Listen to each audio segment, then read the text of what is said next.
Let's go!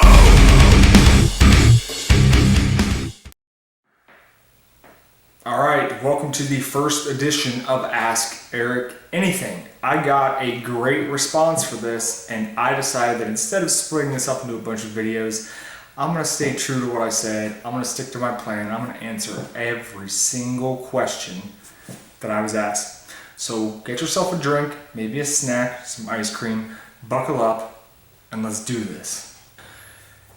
Maddie Mudblood, Matt Russo, hello, asks, do you even lift? Well, I used to, and then I took an arrow to the knee. Favorite holiday? That's easy. Christmas.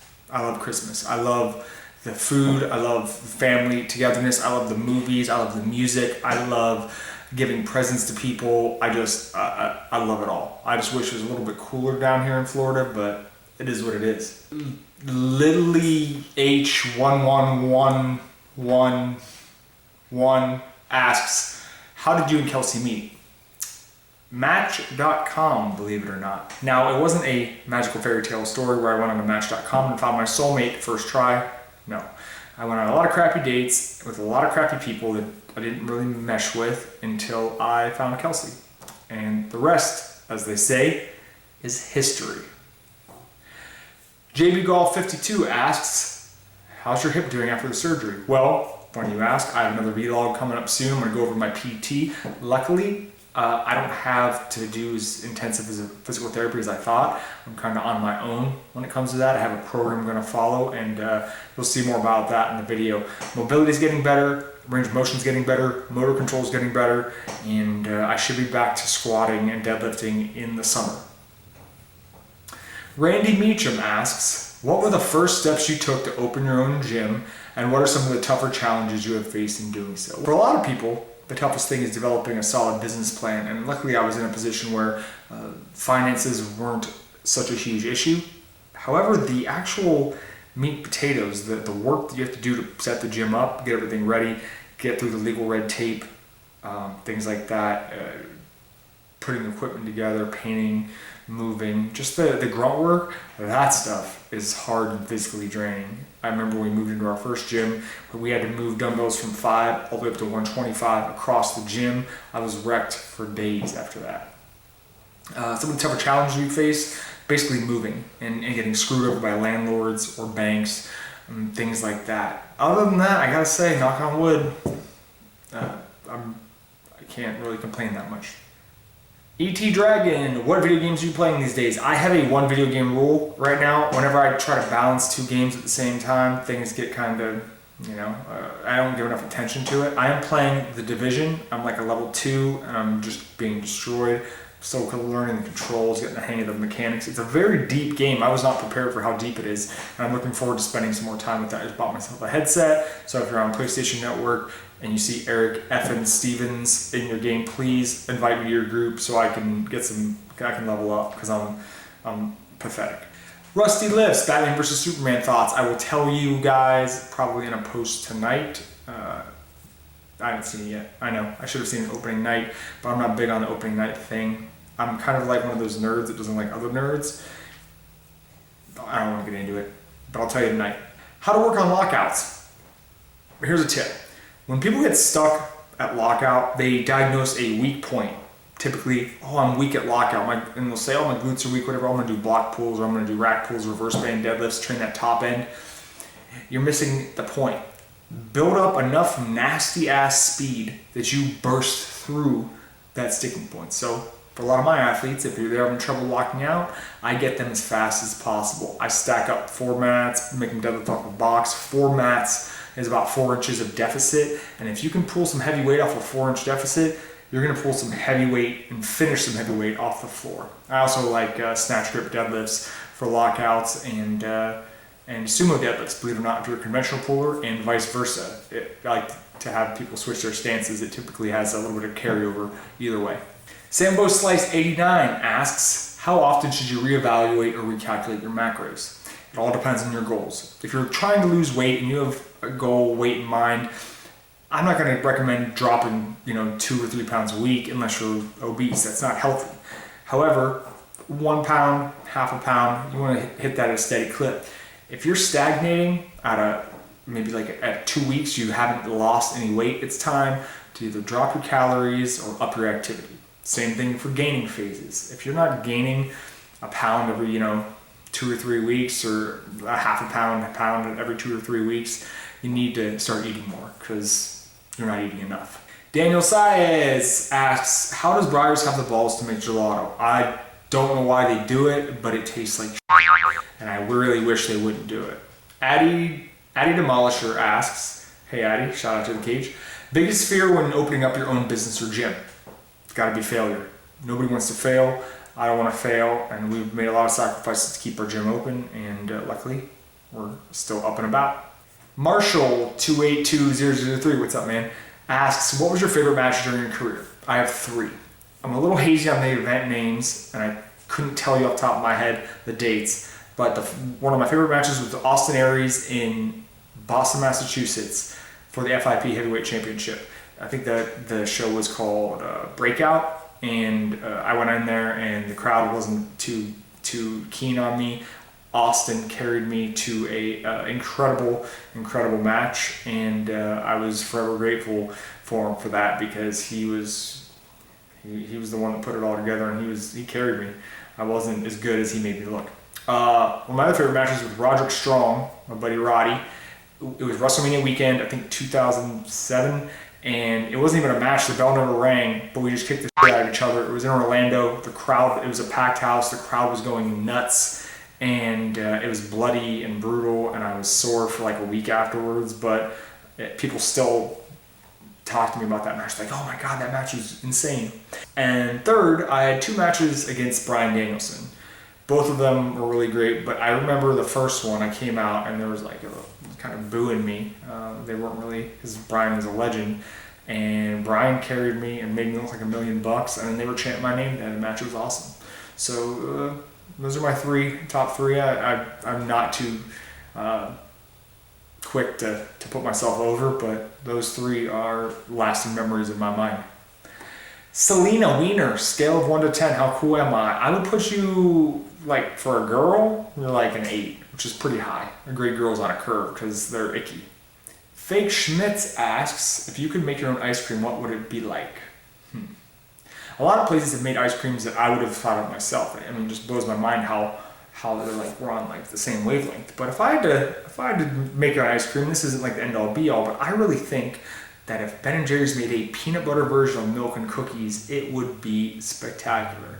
So instead of the chocolate chip cookies, you put some peanut butter cookies in there, and you get some peanut butter ice cream and vanilla ice cream, and just really crush the cookie dough up in there. I think it would be solid. I think it would be really good. And I love milk and cookies, so what could be better than milk and cookies?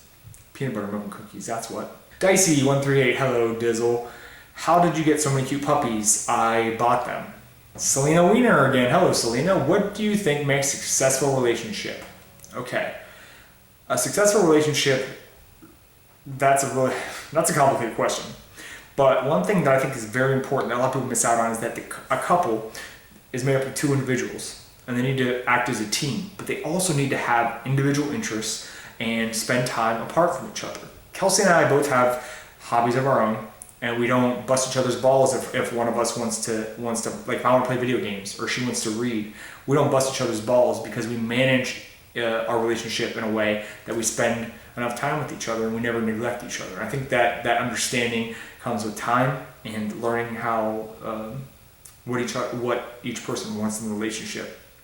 I see far too many people who spend almost too much time with each other, and say someone gets a job and they can't spend so much time with them, and the relationship falls apart. I just think it's really important that you maintain your identity even if you're in a relationship. It can't always be us. Sometimes it has to be you. You need to be a little bit selfish and not resent the other person if they want to be a little bit selfish too. Also, it helps if they have a nice butt and like to eat the same foods that you do. Selena spamming me the questions. Okay, would you rather, for the rest of your life, everything you eat have peanut butter on it, or never have peanut butter again? That's an easy one. Put peanut butter on all the things. Donuts Bra. If you had a chance to bring back only one flavor from the Ben & Jerry's graveyard, which one would it be? That is simple. bring back candy bar pie. There's no reason it should have ever been a limited batch anyways. It should be a regular flavor, plain and simple. Emma Joy Long asks, if you could build your own ice cream flavor, what would you build? Be specific. Kind of, this is a retread, but off the top of my head, you ready for this? Okay. Peanut butter ice cream, chocolate covered pretzels, fudge and caramel swirl, and Rolos. Bam. Nick Era asks, top 3 best Ben & Jerry's flavors that don't have fruit or peanut butter. That's a tough one, but I think I can accommodate you. Number 1, with a bullet, without a doubt, cinnamon buns. I'm sure you saw that coming. Second, milk and cookies. Milk and cookies is the bomb. I know you love it. I love it. It's great. And number 3, I'm going to go all time here because this is a lot easier to do if I don't eliminate retired flavors. Carrot cake. Carrot cake, the Walmart exclusive flavor, was amazing. I'm just hoping that one day they bring it back. Nick Era, who's the best looking follower you have that's a male? Be sure to give me a shout out as well in the video, linking everyone to come check me out, laughing my butt off. Honestly though, this is a great idea. You're slowly but surely starting to make an impact. Thank you, sir. You are an attractive man. I don't mind saying that. I'm very secure in my heterosexuality, and I've got no problem, saying another dude looks good. Your hair is on point. I mean, that's some meticulous shit. Andy Schilling, what are you naming your little boy? I am naming my little boy Cameron, after my favorite rapper of all time, Cameron. Just kidding. Cameron's not a very good rapper. He's entertaining. So this is his name. I already got it. That's right. I know some people think that's bad luck, but I don't really believe in luck, so screw it. Cameron was a name that we both liked. Kelsey and I both talked about it a lot. And if it was a girl, it was going to be Cameron with a K. Boy, Cameron with a C. And he's going to be a little boy. So we're super pumped to welcome him into this world, and we can't wait to meet him. X.X.Fresh, X.X Hardcore. Is that a mic? That's like an old live journal username. Okay, I'm not gonna read it, but she's asking me how I eat ice cream and get fat. I'm going to link you to my ice cream diet video. It goes over how I set up my nutrition and how I eat ice cream without being a fat ass. Long story short, it's all about moderation and planning. That's it. Oh man, shortest Rach. What's up, Rachel? She bombed me with a bunch of questions, so we're gonna go rapid fire here. You ready? Here we go. Would you rather never eat ice cream again or only be allowed to eat Arctic Zero? I'd rather never eat ice cream again. If you could only eat one brand of ice cream your whole life, what would it be? That's simple. Ben & Jerry's. I know I've been critical of them, but they have so many flavors that I could just eat and never get tired of. Simple. If you could see one person, dead or alive, famous or not, for 1 hour, who would it be? That would be Bill Murray, because Bill Murray is the greatest man to ever live. What are your top 5 favorite bands? Okay, these are 5 bands I listen to on a regular basis. They're not like some kind of new hip thing. They're just bands that I like. A Day to Remember, Slaves, Issues, Pierce the Veil. It's not a band, but Pusha T, King Push. Pretty much the only rapper that I go out of my way to find stuff with him on it. If you could give me or someone one life tip or advice, what would it be? I've said it before, I will say it again. Do not get served sandwiches. Don't let people walk over you. Stand up for yourself, and if you think something is wrong, if you think you're being mistreated, tell people. Where did you go to college and what for? I went to college at the International Academy of Design and Technology in Tampa. I studied digital media, like to make websites and stuff, and I graduated with an associate's in science degree, and I never used it. I just started professional wrestling, and that degree collected dust. Still dabble in graphic design and stuff like that. I mess around, do some logos now and then, but I never made it a career. Did you always live in Florida? Yes. I was born and raised here in Sarasota, Florida. I'll die here. I lived in Tampa for 5 years, Orlando for 2, but I'm a Florida boy, born and raised. And now let's finish with her last question. Most beautiful place you've ever been to? That is easy. Maui. Hawaii is just, it's, you see in the pictures, you know, all that, it's, you know, that's nice and everything. It's probably not that nice in person. It's nicer. It's the most beautiful, picturesque place we've ever been to, and we always talk about we're going to go back, probably with Cameron. It's just an epic place, and One of the best trips, still one of the best trips we've ever taken 4 years ago. Robbo, now I'm surprised it took this long to get this question. Would you rather fight a horse-sized duck or 100 duck-sized horses? Now, I'm not sure if you guys know, but ducks are some mean bastards. So fighting a horse-sized duck does not sound like something I'd like to engage in. So I'm gonna take a bunch of mini horses, because I'm pretty sure I can kick the shit out of those. Ice Cream Assassin asks, name your top 5 favorite ice creams that don't have chocolate. I cannot do that off the top of my head, but that is a good idea for a top 5 list video. I'm gonna write that down. Number One Bodies says, nice, 1,000 followers or a shout out. Kick me for more info. Kick Number One Bodies. You. Ready to go. Lawrence, what is the deal? Best way to snag a 10 out of 10 girl that lifts and not get friend zoned, cucked in the process. Serious. First and foremost, you don't want to try to find a fit girl, okay? Kelsey had just gotten into working out, all right? And I was still pretty much a noob too. Don't try to find somebody who loves working out and absolutely loves working out as much as you do, because odds are you're not going to find somebody that fits that mold. Find somebody that cares about their appearance and respects the fact that you love to train, because really that's all that matters. If they're down with staying fit and they like to watch you do it and pursue it, then that's what matters. Don't worry about getting a chick who lifts. Chicks who lift are pretty much overrated. I've met a lot of chicks in the fitness industry, and most of them are vapid psychos. So don't waste your time there. Basically, I guess you get hit with a follow-up. Basically, how'd you find the one? What obstacles were involved, and what made you eventually try Match.com? Well, what obstacles were involved took me a long time. I had a lot of bad relationships, that didn't pan out. I had a lot of dates that didn't pan out, a lot of first dates and no second dates. And we found the one. You find the one, you get lucky. You stop looking. I know it sounds like such a cliche thing. It's only when you stop looking that you find true love. That's exactly what happened to me. I looked real hard for a long time, got real sad and depressed that I couldn't. She basically fell into my lap. The rest, as they say, is history. I tried Match.com because I didn't like to go out. I wasn't gonna go hang out at a bar and try to find my wife, because that's not gonna work.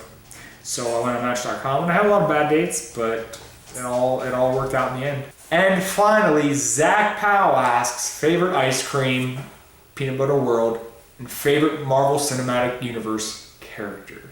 That would be Tony Stark, Iron Man, Team Stark. If you're on Team Cap, we're coming for you. That's right, Civil War serious business. Well guys, that wraps it up for the first edition of Ask Eric Anything. If you sat through this whole video to wait for your question to be answered, I appreciate you. Thank you, I love you. Thank you. And we'll do this again, maybe on a weekly basis, maybe bi-weekly basis. I don't know, whenever I feel like I need to put another video up on the channel, and hopefully you guys think of some more fun questions for me next time. Thanks for watching.